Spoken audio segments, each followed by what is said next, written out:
Assalamualaikum warahmatullahi wabarakatuh. Salam jumpa kembali dengan channel Dunia Fana News.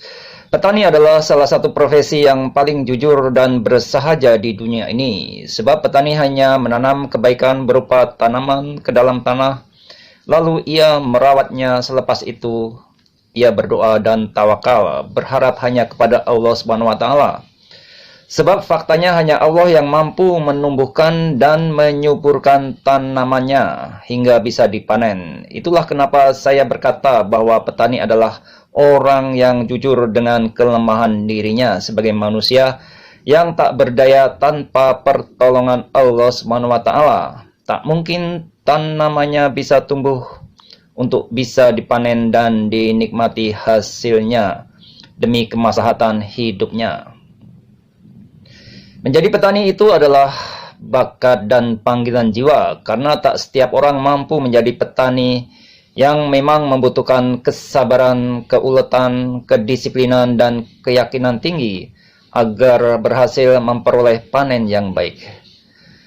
Pun dengan menjadi petani harus mempunyai mental yang tangguh karena tantangan dan ujian yang tak mudah.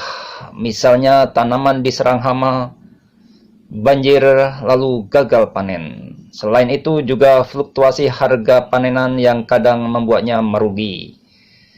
Selain memerlukan mental tangguh, menjadi petani adalah juga akan melatih sikap spiritual yang tawadu dengan jiwa yang pasrah dan rendah hati. Sehingga selalu bersyukur bila hasil panen lancar dan bersabar bila hasil panen kurang bagus. Kedua sikap itu lalu menumbuhkan kesadaran spiritual akan ketergantungannya kepada Allah Subhanahu wa taala yang Maha Perkasa. Maka dengan begitu lalu tidak mudah tergoda bergantung pada kesenangan semu dunia yang rapuh dan mudah berubah.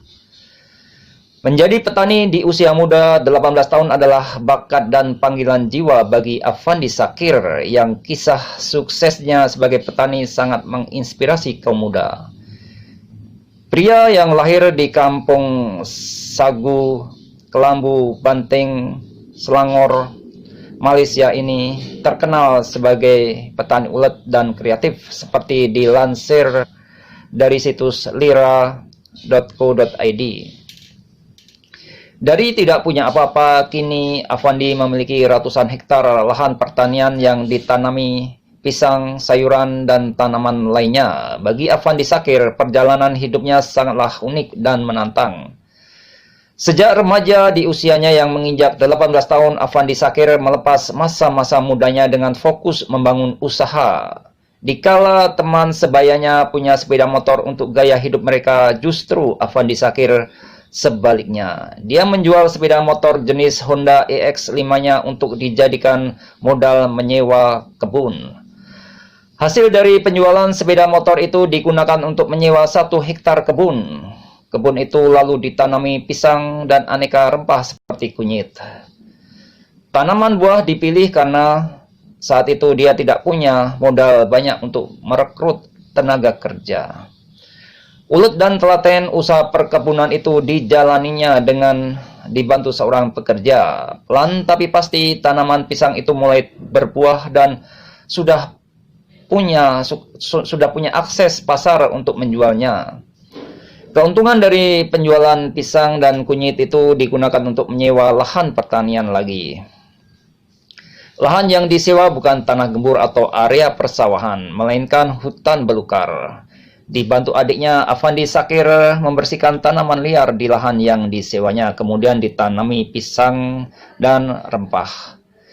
Sekarang di usia Afandi Shakir yang menginjak 26 tahun, masih muda belia juga, selama 8 tahun dia merintis usaha pertanian. Hasilnya sekarang sudah dia bisa nikmatinya. Dia punya ratusan hektar lahan yang ditanami pisang, tanduk, kunyit, lengkuas, jagung, dan kedelai. Sistem pertanian yang dibangun sudah kuat. Setelah sukses di pertanian, dia mulai merambah di sektor perdagangan, termasuk menjadi salah satu pejabat di Malaysia. Beliau membuat sistem penjadwalan tanaman supaya setiap bulan menuai hasil tanaman dan menggilirkan jenis tanaman yang berbeza untuk menjaga kesuburan tanah. Misalnya, pohon pisang ditanami selepas menuai kunyit, jadi dibikin selang-seling, sehingga hasilnya setiap bulan Afandi Shakir bisa menikmati. Itu sebuah strategi yang bagus dan pintar bagi Afandi Shakir, seorang petani muda belia yang pantas berjaya. Semoga Afandi Shakir terus berjaya di dunia dan akhirat, dan kisahnya itu bisa menjadi inspirasi dan motivasi bagi siapa saja yang mempunyai niat dan tekad kuat untuk bangkit berjuang merubah nasibnya menjadi lebih baik. Sebab Allah tidak akan merubah nasib kita bila kita tidak ingin merubahnya sendiri, yang artinya seperti ungkapan bahasa Arab manjada wajada. Siapa yang bersungguh-sungguh pasti akan berhasil dengan izin dan ridho Allah tentunya. Demikian, terima kasih.